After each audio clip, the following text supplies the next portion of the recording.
এই তিনটি জিনিস নিয়ে কখনোই অহংকার করবেন না। সম্পদ, সৌন্দর্য আর সম্মান। ছোট্ট একটা বিপদ আপনার সম্পদ শেষ হয়ে যেতে পারে।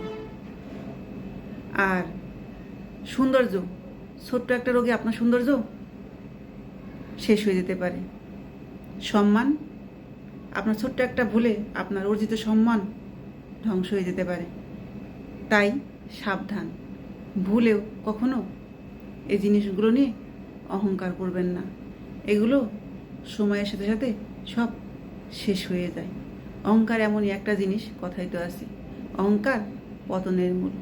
তাই কখনোই কারোর সাথে নিজেকে গৌরবের সাথে তুলে ধরবেন না, নিজেকে সবসময় বড় মনে করবেন না, কাউকে কখনো ছোট করে কথা বলবেন না, আপনার সৌন্দর্যের অহংকার কখনোই দেখাবেন না। এগুলো ক্ষণিকের, ঠিক আছে, এগুলো শেষ হতে সেকেন্ডও সময় লাগে না। তাই কথাগুলো মাথায় রেখে চলাফেরা করবেন। কাউকে অসম্মান করে কখনোই কথা বলবেন না, নিজেকে কখনো বড় প্রমাণ করতে যাবেন না। তাহলে দেখবেন জীবন অনেক সুন্দর এবং আপনার কথা সবাই মনে রাখবে এবং ভালোবাসবে। মৃত্যুর পরেও বলবে ওই লোকটার অনেক কিছু ছিল, কিন্তু সে কখনো অহংকার দেখায়নি। এ কথাগুলো আপনার মরার পরেও ভেসে বেড়াবে, সবাই মুখে আপনার নাম থেকে যাবে।